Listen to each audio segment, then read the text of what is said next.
First of all, I'm very happy to be here, especially when it has to do with the kids, because I love to be with the kids. I've always preached this gospel that if we want a better tomorrow, we need to give off our best today for the younger generation.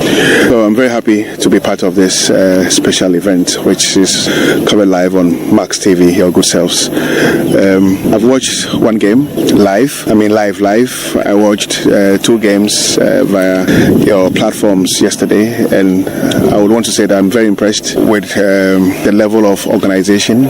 I'm very impressed with the quality of the intangible assets, which are the players. I have been super impressed with officiating from the very special Academy Young refereeing strategy. I think that everybody who has been part of this story will be proud of where we are at the moment, investing in the youth, both in refereeing and in the development of players.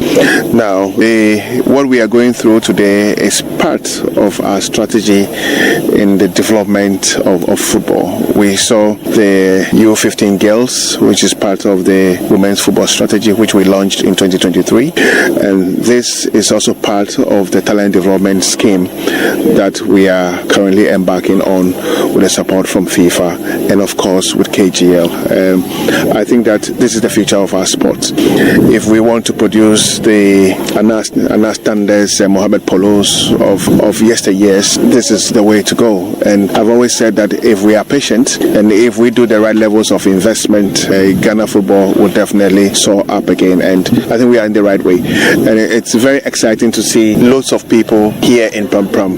Pram Pram now looks like a home to everybody. You have spent days here, your good selves, almost everybody here have been sleeping here, and it is a change story.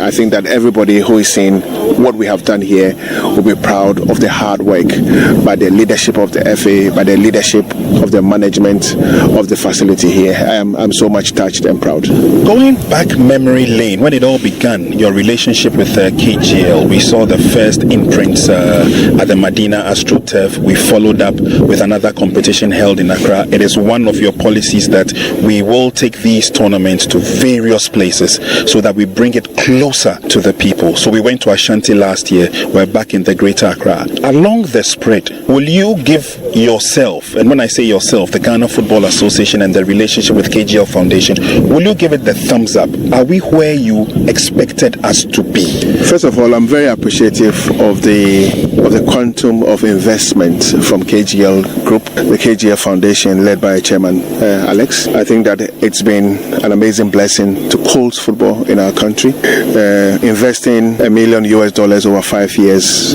towards the development of Colts football is something one ought to be happy about, and I'll say kudos to the entire family of KGL. I think that it's also a confirmation of their trust and belief in the leadership of football in our country. We have been very clear, we are very transparent in accounting for every dollar they have invested, just like we have been very transparent to all corporate entities who have been part of our journey since 2019. And giving the trust to corporate Ghana is always the way to go. And once they believe in what you do, they trust that you use and apply their resources judiciously as you promise, they will always come on board. And KGL is one of those who absolutely believe in the leadership of the FA and the development of football, and most importantly in the provision of opportunities to young kids, boys and girls alike. The future of our country depends on our youth. We are growing every day. We need people to take over the mantle, and to do that you need to create opportunities, you need to invest, and you need to give them clear vision. And this is definitely what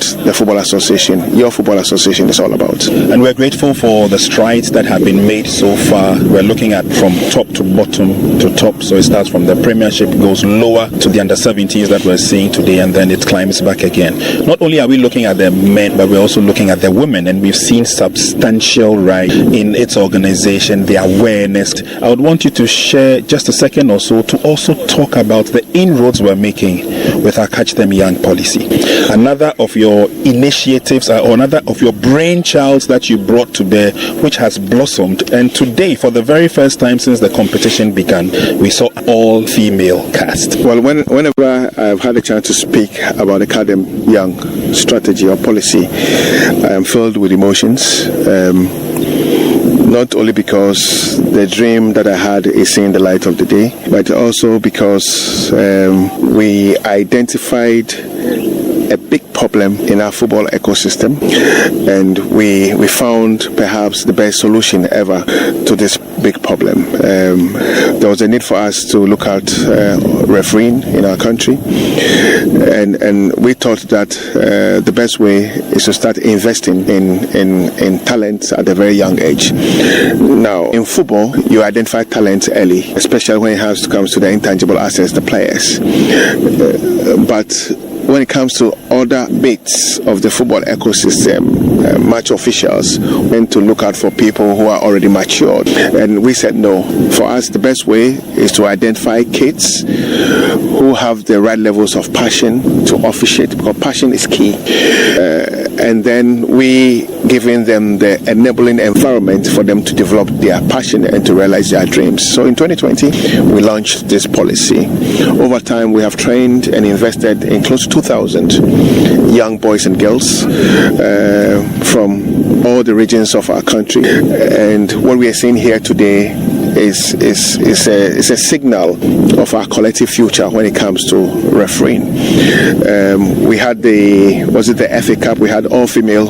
Today you've seen all girls match officials. We have female FIFA referees in our system, and it's our desire that we will continue to invest in this policy by providing them with their basic logistics, uniforms, kits, so to say, whistles, etc., etc. And then we'll continue to give them the opportunities to learn and to learn and to learn over time. The end vision is to produce best referees for our dear country.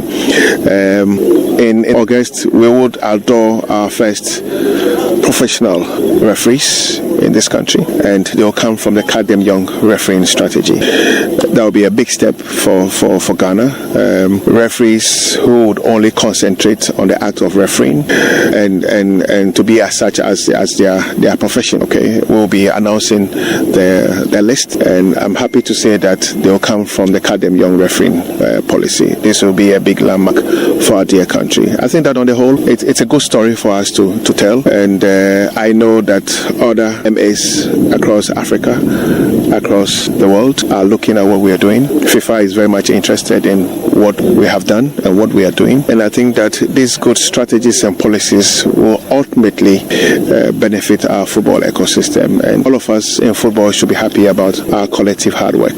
Well, the Football Association has released fixtures for the Major League itself, which means we're still bringing back, or we are sustaining the love that we are sharing even across off-season. What are the expectations going into the big one coming up? And then if you could also share a comment with us about how broadcast issues, etc. will be resolved. Well, I think that you now want to really keep me here. But one thing that we should be proud of as an FA is the fact that we have been very consistent in our programming. We have kept all our leagues on schedule. Over 4.5 seasons, 5 seasons, all our leagues have started on time and have ended as announced. This is a big plus for our football, and it's a big plus for everybody who has worked in the football ecosystem, because it's taking a collective effort by our club owners, our club executives, our chairman, from the GPL, from the DOL, from the WPL, to work together in sync with the right levels of energy to run all our football programs as planned. Don't forget that beyond our established competitions, we have over time also introduced a lot more competitions, including what we are going through today.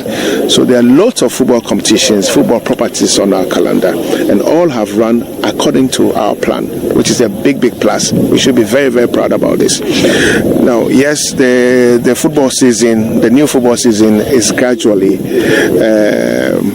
nearing us. As you speak, there's another tournament ongoing in Sotre, where we are having the Division 1 Super Cup, and it is very, very interesting. Just to prepare all our clubs for the new football season, which promises to be very, very competitive. Sure. I know our clubs in the GPL are getting ready. Our Women Premier League clubs are getting ready. Hazakers are already in camp, getting ready for the Women's Champions League. The Division 1 League clubs are also preparing in a season that promises to be extremely interesting. I know you want to hear more from me, but I'm very sure that at the appropriate platform, I will have the chance to speak about our leagues. Congress is around the corner. It is the highest platform, the best platform for all of us as club people, as football people, to meet and think about our football. And it will be the best platform for me to speak to our members and Ghana, for everybody to know about the plans we have for the further development of our leagues. I think that there's been loads of gains over time, and it is time for us to consolidate on the gains that we have made. It's also time for us to think more about the development of youth football. It's also time for us to work with all key stakeholders to bring back the 12th man of our game, our fans. I think they deserve more. I think our fans deserve more respect. I think our fans deserve more attention, and beginning from our upcoming Congress, I think I'll make a clear statement about the need for us to pay attention to the 12th man of our game, the powerhouse of our football, and also, most important, like I said, the need for us to pay attention or to shift attention to youth football, which is the future of our sport.